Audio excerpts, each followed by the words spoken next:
안녕하세요. 9월 28일, 90일에 테스트 시험이 내일 모레죠. 자, 그래서 시사 용어 18개가 있는데 요거 시험에 반드시 나옵니다. 요 중에 한 10개 이상 나올 거예요.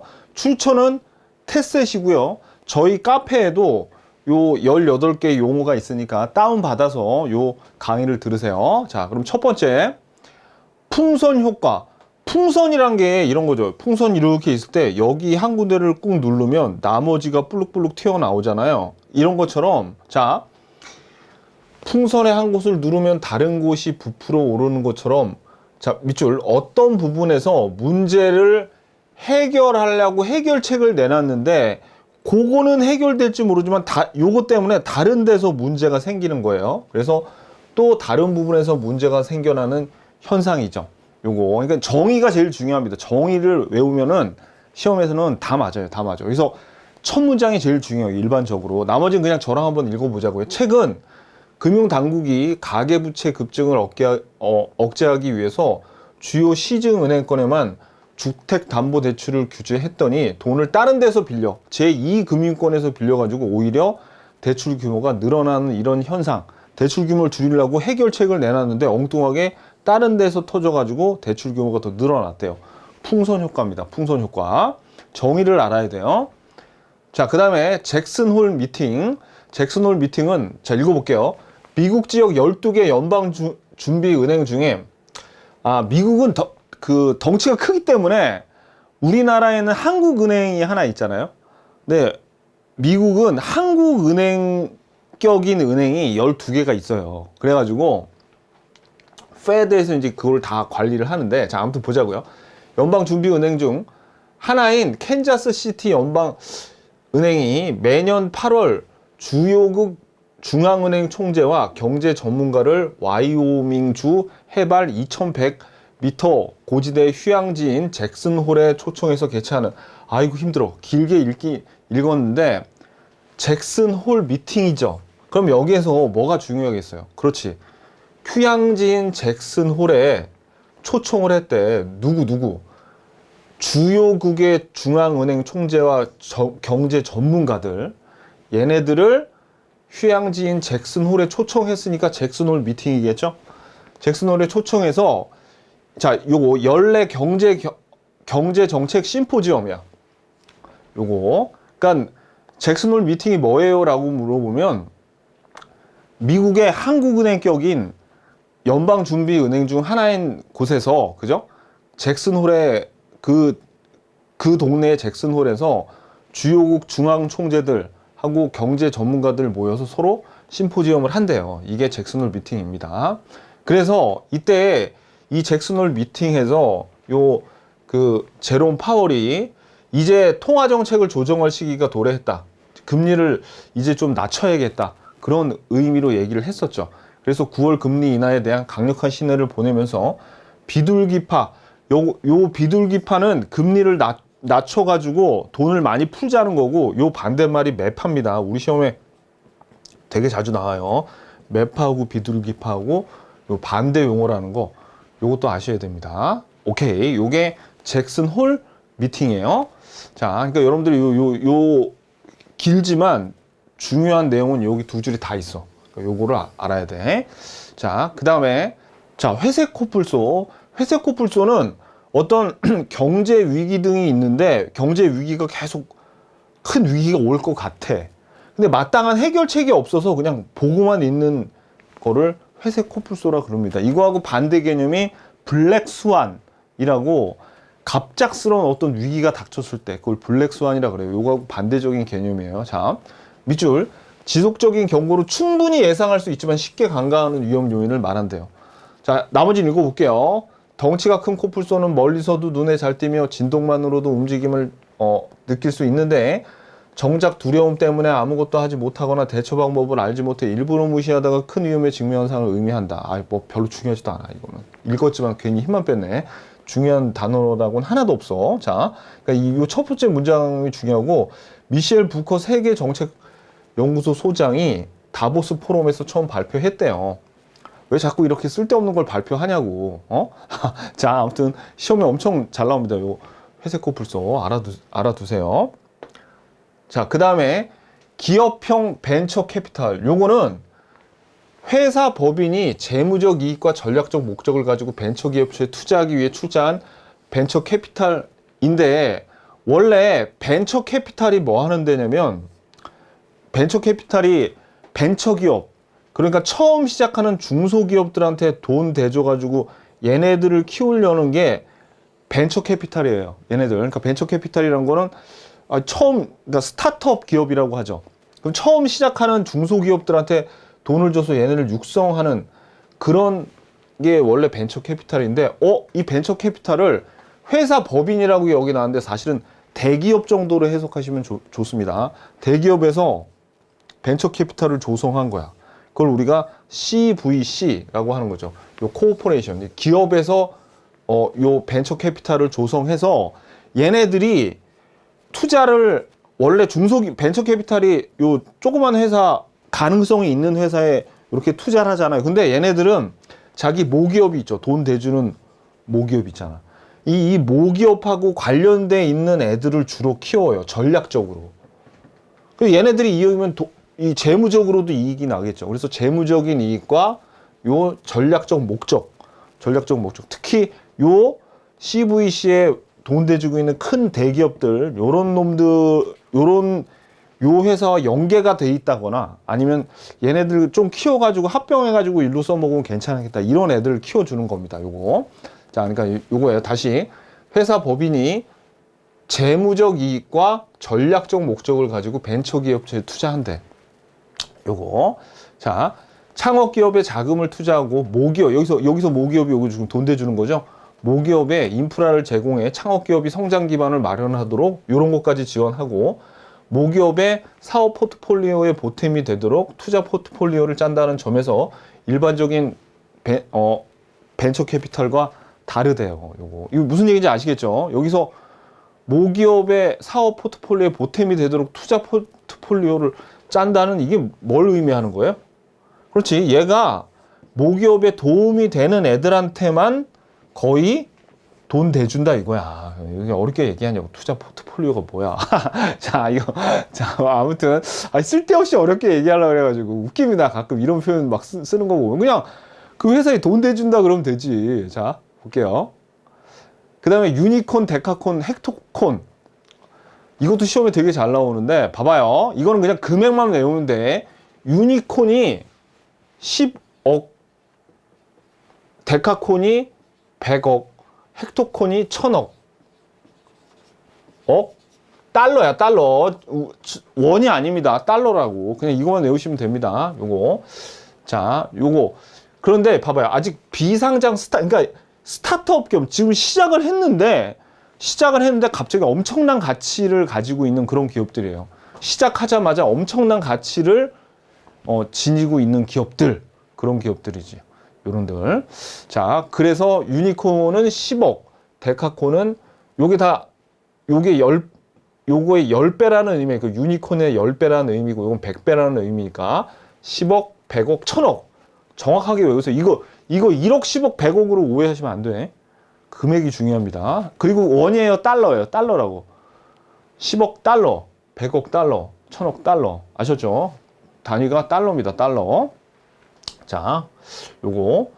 그 다음에 오버 투어리즘은 관광객들이 너무 많이 와서, 그죠? 너무 많이 와서 그 실제 거기에 거주하는 주민들이 밖에 쫓겨나거나 아니면 더 힘들어지거나 그런 상황을 얘기하는 거예요. 자, 특정 관광지나 도시의 수용 한계를 초과해 지나치게 많은 여행객이 몰려들어 주민과 관광객 모두를 불편을 겪는 밑줄. 이게 정확한 정의입니다. 요거. 자, 너무 많은 여행객 탓에 교통 혼잡, 주차 공간 부족, 소음 등의 문제가 발생하고요. 각국 주요 관광지에는 하루 방문객을 제한하거나 세금을 부과하는 그런 특단의 대책을 내놓고 있습니다. 요거. 저는 여행을 별로 안 좋아해가지고 왜 이렇게 여행을 자꾸 가는지 좀 그렇더라고요. 사람 많은 데를 제가 원래 가기 싫어하는데, 저 같은 사람만 있으면은 진짜 오버 투어리즘 그런 거 전혀 없을 텐데, 그죠? 자, 아무튼 요거 너무 많이 관광을 그 도시에 너무 많이 가다 보니까 여기 있던 원주민들, 그죠? 여기 실제로 사는 주민들이 힘들어지고 관광객도 피곤해진다는 얘기예요. 자, 그 다음에 통합재정수지와 관리재정수지. 자, 봐봐요. 중앙정부가 집행하는 모든 수입과 지출, 요거를 합친 규모를 통합재정이라고 하고, 자, 그러니까 요게 통합재정의 뜻이 모든 수입, 들어오는 돈과 나가는 돈을 합쳐서 통합재정이라고 하는데, 이때 요 수입과 지출의 차이를 통합재정수지라 그래요. 통합재정수지. 그러면 자, 그러니까 통합재정수지는 수입과 지출의 차이죠. 여기서 뭐 중앙정부가 세금 거둘 거 아닙니까? 그 세금 들어오는 거와 그 다음에 세금을 쓸 거 아니야? 세금을 걷고 세금을 쓰는 거에 차이가 수지가 뭐예요? 수입과 지출이라고. 수지라고 하는데, 이때 자, 관리재정수지는 요 수입 중에 국가가 걷어들이는 돈 중에, 자, 요 밑줄 사회보장성 기금 있죠. 국민연금, 요 사학연금, 산재보험, 고용보험, 요런 거 있죠. 요런 거를 수입에서도 빼고 지출에서도 뺀 거야. 요 사회보장성 기금은 제외하고 보는 게 관리재정 수지입니다. 요거. 그럼 이걸 왜 뺐냐면은 이게 2002년부터일 거야, 아마. 2002년부터 요 관리재정 수지를 뒀는데, 그때는 지금 봐봐요. 여기 있는 국민연금이나 이런 것들이 걷어들이기만 했지. 그러니까 수입은 그때 많았고 지출이 얼마 없었어요. 그때는. 그래가지고 그때는 여기 사회보장성 기금까지 만약에 여기다 더해서 통합재정수지를 계산하잖아요. 그러면 너무나 그 재정이, 한 국가의 재정이 너무나 건전하게 나오는 거예요. 그래서 아니 이거는 그때 당시는 이거 걷어들이기만 하는 돈이니까 요 돈은 빼고, 요 사회보장성 기금은 빼고 계산을 해야지 착시 효과가 안 생기겠는데, 그래서 마련한 게 관리재정 수지예요. 근데 요즘에는 이제 슬슬 여기에 이제 적자 나기 시작해가지고 요것도 좀 고쳐야 된다는 그런 얘기가 있습니다. 자, 무슨 얘기인지 아시겠죠? 원래 통합재정 수지는 모든 국가에서 걷어들이는 세금 같은 거, 걷어들이는 거 빼는 거에 대한 차이인데, 여기서 요 사회보장성 기금은 제하고 계산한 게 관리재정수지다라는 거죠. 오케이. 자, 그 다음에 프리터죠. 요거는 단어를 알아야 됩니다. 영어의 자유로움을 뜻하는 프리하고 도거의 노동자를 뜻하는 아르바이터를 합쳐서 프리터죠. 프리터를 합성한 용어인데, 정규직으로 딱 직장을 안 갖고 그냥 아르바이트 하면서 딱 먹고 살 만큼만 일하면서 좀 자유롭게 사는 사람들을 프리터라고 하는 거예요. 프리터죠. 자, 1987년 일본의 구인 잡지인 리크루트에서 능력이 되게도, 자, 요거 밑줄, 능력이 되는데도 직업을 갖지 않고 평생 아르바이트만으로 생계를 이어가는 사회인 아르바이터. 요거. 그러니까 프리터는 요 뭐의 합성어인지도 알아야 되고 요 정의도 알아야 돼요. 정의가 제일 중요합니다. 그러니까 요거 프리터.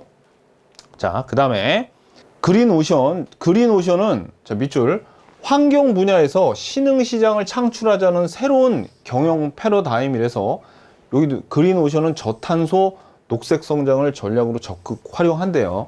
그래서 경쟁이 치열해서 너무 경쟁이 이제 치열해진 시장이 레드오션이죠. 그리고 신사업을 찾아 나가는 게 이제 블루오션인데, 그린오션은 환경 분야에서 이런 걸 찾는 거죠. 요거. 자, 그래서 그린오션, 환경 분야에서 되게 좋아 보이죠. 그린오션, 막 단어 이렇게 그린오션, 블루오션, 이렇게 무슨 말씀 되게 좋아 보이고 전망 있어 보이잖아요. 이런 거에 혹해가지고 괜히 주식 투자하면 그냥 가는 겁니다. 투자할 땐 항상 신중하게 하셔야 돼요. 특히 뭔가 새롭게 시작한다는 거에 투자할 땐 정말 조심하셔야 됩니다. 자, 블록딜.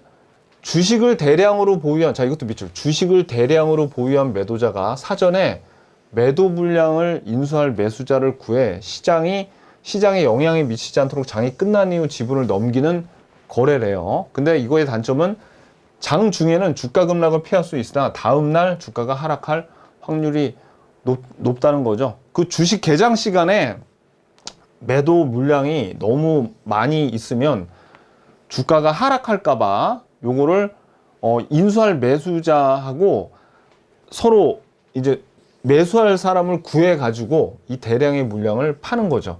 언제? 요 장이 끝난 이후에, 이게 블록 딜 대량의 장이 끝난 이후에 매각하는 거. 오케이. 자, 그 다음에 3.5%. 야, 이거 숫자까지 딱 나온 거 보면 이거 반드시 시험에 나옵니다. 지금 한국의 기준금리 몇 %야? 하고 나오겠네. 그죠? 한국은행의 현행 기준, 이거 죽었다, 이거 저기 시험 볼 때 책상에 적어놔요. 3.5. 요렇게. 자, 이거 꼭 나옵니다, 이거. 자, 한국은행의 현행 기준금리다. 지난 8월 22일 한국은행 금융통화위원회는 통화정책 방향회의를 열어 지난해 2월부터 13차례 연속으로 기준금리를 3.5%로 동결하기로 결정했대요. 이게 회색 코뿔소라고. 이게 회색 코뿔소. 지금 물가가 막 오르고 있죠. 물가가 막 오르고 있어. 그러니까 어떤 생각이 들면 금리를 낮춰야지 이러고 싶은 생각이 굴뚝 같단 말이에요. 하지만 경기도 너무 안 좋아. 경기가 안 좋아지면 금리를 올리고 싶은 생각이 굴뚝 같단 말이에요. 그러니까 이러지도 못하고 지금 저러지도 못하는 상황. 계속 지금 뭐 하고 있는 거야? 동결로 하고 있죠. 3.5%. 지금 이게 회색, 아까 배웠던 회색 코뿔소 상황입니다. 이거 여러분들이 이제 경제 공부하시면 알겠지만 경제에서 이자가 정말 제일 중요해요. 이자가.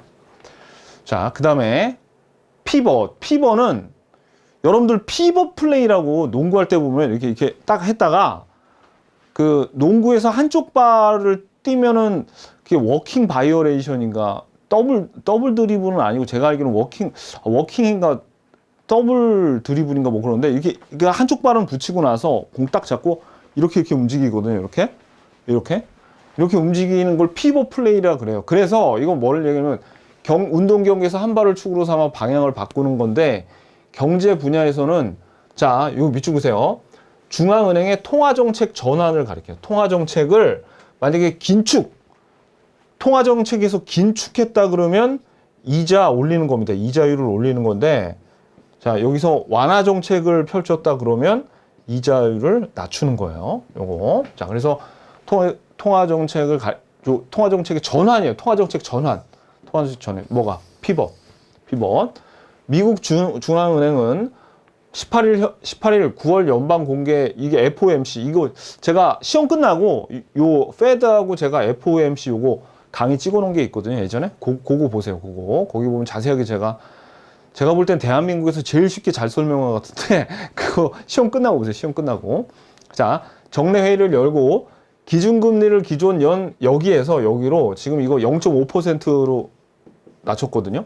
그래서 이거 시험에 날 것 같은데 이번에 B컷이라 그래요. B컷. 왜냐면 보통 금리 오르고 내릴 때 0.25%포인트로 하는데 이번에 요거의 2배인 0.5%포인트를 내렸거든요. 그래서 요거 뭐뭐로 인하한다고 발표했다. 그래서 3월 기준금리를 올리기 시작한 이후에 30개월 만에 피벗 통화정책 전환이 된 거죠. 그러면 지금 금리를 낮췄으니까 어떻게 된 거야? 긴축에서 뭐로? 요게 통화 완화 정책으로 바뀐 거야. 요거. 오케이. 그러니까 통화 정책이 전환됐다라고 하는 거죠. 그래서 신문에 많이 나오죠. B컷. 근데 왜 이번에 18개 이 B컷이 없는지 모르겠네. 난 이게 나올 줄 알았거든요, 이번에. 자, 아무튼 볼게요. 그 다음에 골디락스 경제. 요거는 골디락스는 골드와 락의 합성어로 금발머리 사람을 말하는데 경제 용어로는 밑줄 보세요. 고성장에도 물가 상승 압력이 없는 상태.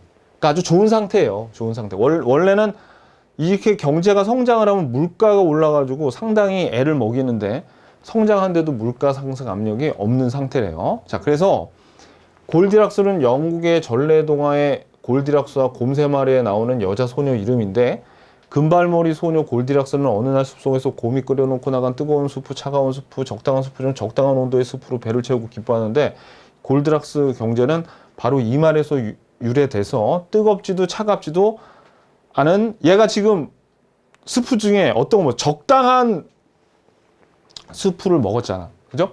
요거 적당한 온도의 스프를 먹었을 때 요 적당한 스프를 가리키는 말이야. 그러니까 딱 좋은 거죠. 딱 좋은 거. 적정 상태.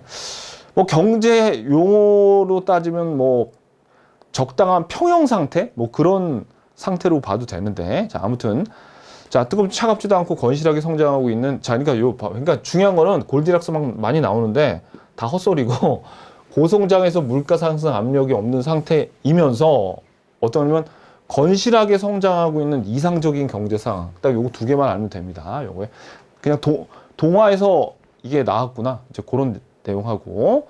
자, 그 다음에 베어 마켓, 불 마켓. 베어 마켓이 요 주식 시장에 이게 급락하는 시장이고 불 마켓이 올라가는 시장입니다. 자, 그래서 자, 밑줄. 주식 시장이 부진한 약세를 베어, 곰이죠, 곰.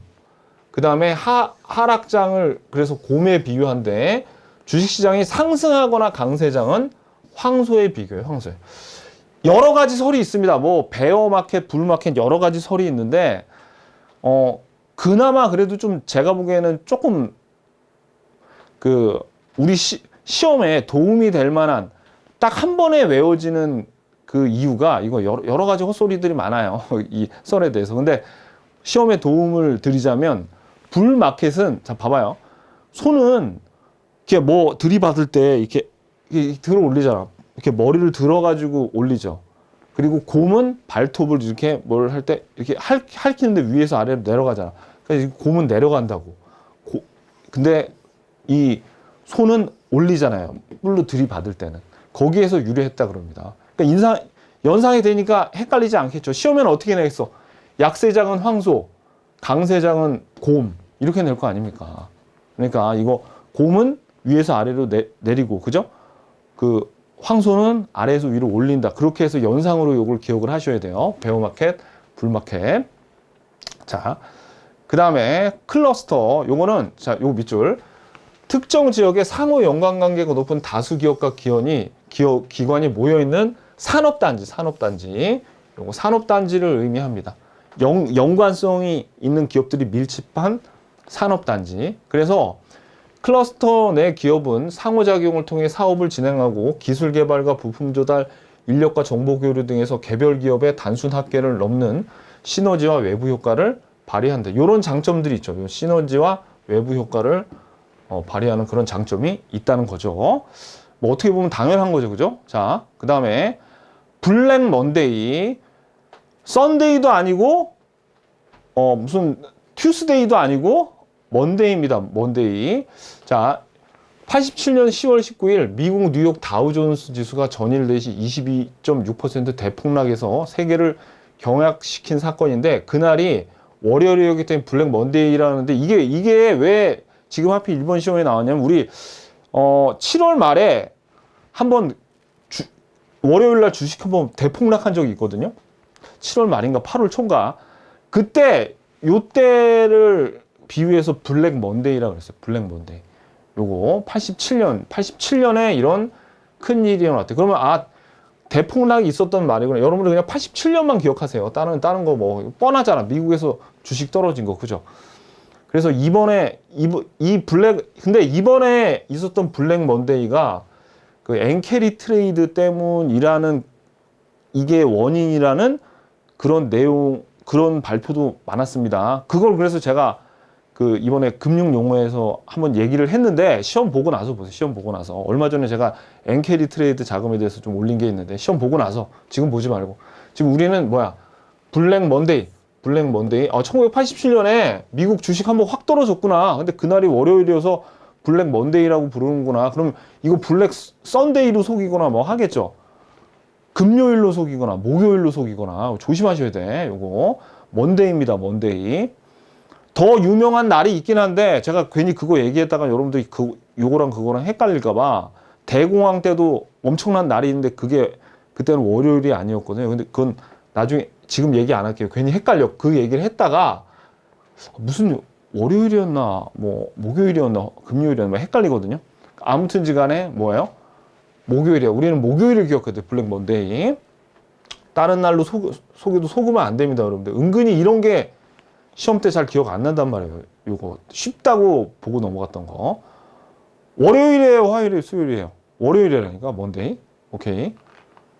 자, 그 다음에 카니발리제이션. 요거 밑줄 자기 잠식 효과라고 한다. 기업에서 새로 내놓는 제품이 매출 증대에 기여하는 게 아니라 오히려 기존 주력 상품의 매출을 떨어뜨리는 현상이죠. 요게 뭐 이런 거 있죠. 우리 아이폰 지금 몇 가지 나왔는지 16까지 나왔나? 근데 아이폰이 지금 예를 들어서 16 한참 잘 팔리고 있는데 17 내놨대. 그러면 17 팔리면서 16 안 팔리겠죠. 이런 거 얘기하는 겁니다. 카니발. 이게 카니발리네이션이 동족을 잡아먹는 뭐 그런 의미가 있거든요. 그래서 자기 잠식 효과. 그래서 새로 내놓은 제품이 오히려 이전 제품의 매출을 떨어뜨려서 매출을 떨어뜨리는 이런 현상. 기존 제품의 기존 주력 상품 매출을 떨어뜨리는 현상이죠. 자, 그 다음에 타깃 데이트 펀드. 자, 요거는 지금 처음 나왔어요. 우리 테스트에서 지금.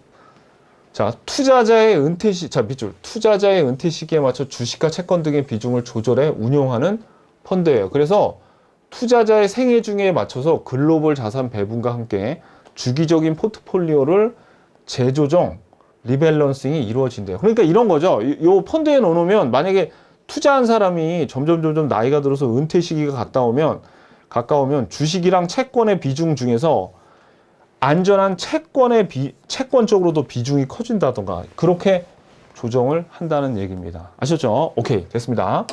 자, 여러분들이 지금 18개가 있는데 시험 볼 때까지는 꼭 머릿속에 여러분들이 다 담아뒀다가 시험 끝나면 싹 잊어버려도 상관없습니다. 아셨죠? 시험 잘 보시고요. 여러분들 합격 후기 기다리겠습니다. 시험 잘 보십시오. 화이팅!